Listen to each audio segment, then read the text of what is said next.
Good evening. I thought I would jump on here really quickly, and it's the end of my day for the most part. I had a really good day though. It was pretty cool. The weather was not cool. It was really hot. It's almost 100 now here in Tucson, and it's just, I hate going anywhere in the heat. But I actually had to earlier, so um, I wanted to talk a little bit about supplies because I a couple of videos ago I had told you that I didn't order my supplies correctly. The way to order is really confusing, and so it's just weird. I don't know. Like I've managed. Basically, I've always worked retail, so I've always been a manager, supervisor, over lots of people and done lots of ordering and done lots of like inventory things. So when the training part of the ordering for your supplies through Baxter happened, I think because of my background, we were both Beth and I were like, yeah, you'll understand it, you'll get it, it's okay. And for the most part, I did. But what I didn't realize was that I needed to know some basic math. And I suck at math. I can control or organize or plan so many things. But when it comes to like really calculating math down, it's just, I really struggle with that. So what had happened though was that basically you get a prescription for your dialysis exchange. Normally people get about 4 times a day, give or take. I mean, it's very individual. So I actually started off with 3 times a day, then 4 times a day, and then I went up to 6 times a day. So I don't dwell overnight, which is wonderful. I love that. I have dwelled overnight, and it's not hard or really difficult because you're sleeping. Basically, it's, to me, it's a little uncomfortable because you feel kind of that full pregnancy feeling, but overall it's not terrible. But I do like not having to do that overnight. So what happens is I do a fill at 6 in the morning. That's when my solution comes inside, and then that dwells until 9. I do a full exchange at 9. At noon, I drain. So between 12 and 4, I have nothing in me. And then at 4, I fill. 7, I do a full exchange. And then at 10, I drain. So at the beginning, when I first ordered my supplies, I hit it pretty good because I really didn't know how to figure out how many things I needed a day. So it's difficult because every package comes differently. So for example, like your 4x4s comes in a box like this, and each little package has 2, if I can even get it out, there we go, has, I'm all throwing it down, has 2 pads inside so that you can, so what happens is like I open it up so it lays flat, and then I have one on one side and one on the other side, and one side gets your sorry, I'm all bangy, Alcavis, and you like woo on there, and then that's what scrubs your catheter. And then when you're done scrubbing it for a minute, then you take the other side, because this is open, you take the other side and you dry your catheter so that it's not dripping wet or has anything else on it, and then you're totally sterile to be able to connect. Well, I use one to connect, and then I use one package to disconnect, so that's 2. So when I'm like looking at the box, I'm like 50, how many do I need? Then I was just like, I don't know, 3 boxes. So I really didn't quite understand all of that. Plus you have to have like how many packages of masks come in a package, how many, or how many packages, how many pieces of masks come in a package. You get lap pads, how many in a package, like it's, and they all kind of vary. And so, how many caps do you need in a day? So it's a little bit confusing. So I had to sit down after my second order because I was like, something is really off, because I know that I don't suck at inventory things or trying to figure out, like, I know what I need. So basically what happens is your coordinator sends in your information to Baxter, and Baxter has a file on you, and then it says like, oh, you get so many of this, so many of these. So it's like, okay, so I can get up to 4 boxes. How much is that all together? So see where the math starts to kind of get cloudy. At least for me, it's like confusing.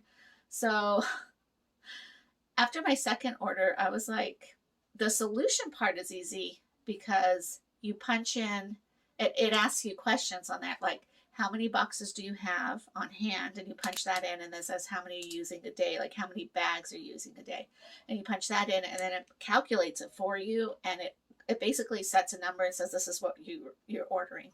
So that's pretty great. But it's the rest of these little things that you're like, I don't know. So anyways, I sat down and I was like, if I use these 6 times a day, that means I'm actually using 12 of them. I'm not using, 8, 9, 10, 11, 12? Yeah, 8. Because I think 8 is how many I would use if I was doing it 4 times a day. And that's a big difference. So what had happened, and it's nobody's fault, but my prescription changed in the middle of the month. So all of a sudden now I'm using a whole bunch of these instead of just the 4 that I was started out with. So I had to contact my coordinator and have her change the prescription so that I could get more of these on this next order. But that still left me a negative. I really hope this makes sense, and I'm sorry if it doesn't.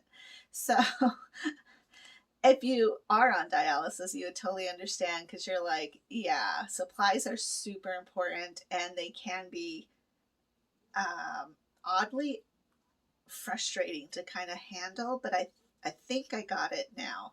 So what I did today, I had to go to Walmart because I realized that I'm super going to run out of these ones. And I like to use these, or the 4x4 size, when I'm unhooking, because it just feels like a larger area that can be saturated and disinfected and then cleaned. So when I put the final cap on the end, then everything's just good to go. So I feel really safe doing that with this. So I did go to Walmart though, and I had to get some more,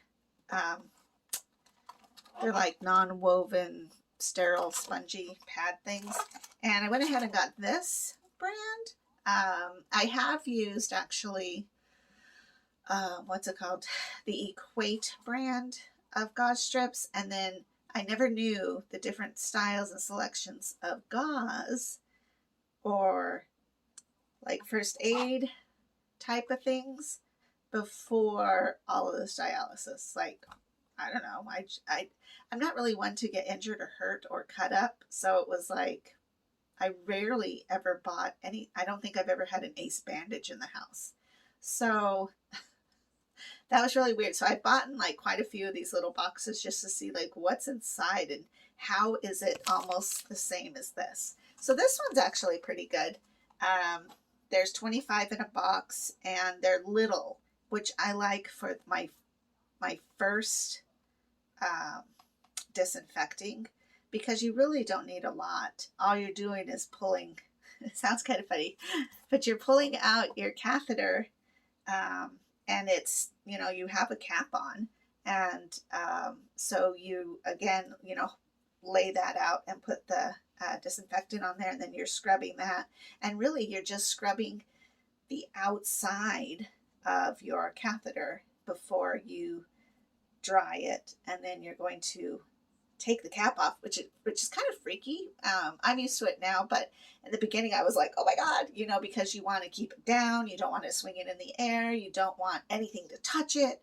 You don't want to contaminate by any means, because once you take that cap off, you're exposed at the end, and that's where you hook in.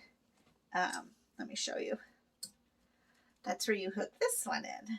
So this has a little lid on it, and it's totally sterile.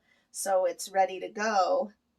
So then when you have to hold like both in your hand, and you have to get your rhythm down. So I hold my catheter here, and I actually undo the lid like this. I think that's how I do it.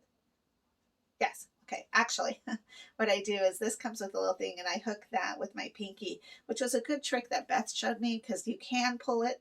You can pull it off however you want, but I find like if I hold my catheter in my hand and I hook this with my pinky, I pop that off, and in the same smooth, really small motion, I unscrew my cap, and then I'm able to hook this up, and everything's good.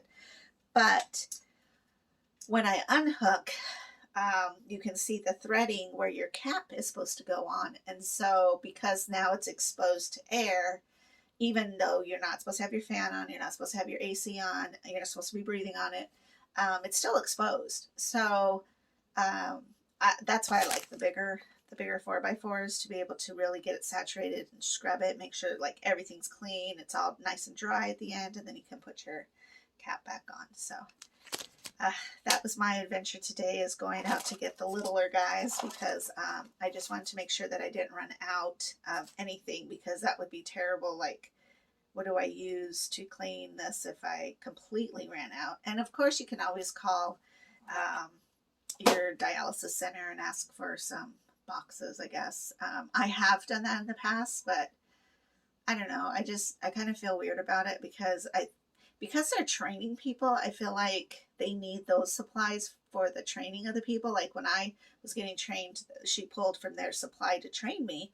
And so, and I made the error. And these are perfectly good to use. Like, you don't have to not use them.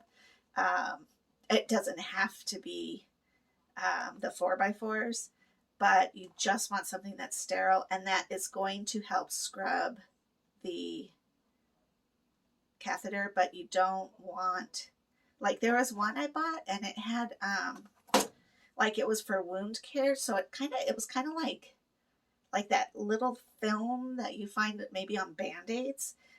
So the Alcavis didn't really go through it to help scrub it. So you don't want to get those. You want something that's going to like hold the Alcavis so that you can scrub your catheter. And then I found some actually on Amazon. Honestly though, the price range between Walmart and Amazon is pretty dang close. Like, I want to say within $1 of each other. So if you have an Amazon Prime and you're ordering stuff anyways, that might be a great way to go, because it gets to you quickly. But overall, I have done it that way. And then I also did just run to Walmart. Walgreens tends to be more expensive. Like, this box is almost $6 at Walgreens, but at Walmart it was almost $3. So, that's a little bit of a difference. And I try to save every penny I can. So, yeah, that was my adventure today. And then my kid and I were celebrating a little bit of a milestone. And so actually went out and got one of these. But it's super sweet. It's a pina colada, I think. Bahama Bucks, if you have Bahama Bucks nearby you. We don't go here very often because I feel like they're just a little pricey, but it was a nice little treat for us at the end of our day. And I think I've had about 4 sips of it, but I'm going to go ahead and put it in the freezer because that's a lot of sugar. And I can already feel me like, ugh. So, yeah, that's about it, my lovelies. So I'm going to sign off. Gonna head out probably tomorrow, see some live music, hopefully. Maybe I'll post some of that. Otherwise, I'm just gonna chill tomorrow because, again, Tucson is getting so hot that Typically, if there's any errands to be ran, we'll go run them out in the morning and then hunker down in our AC from about 11 to 4, and then we kind of emerge out into the world again. So just how we are, which works out perfect because that means I could take my nap. All right, I'll talk to you lovelies later. Bye.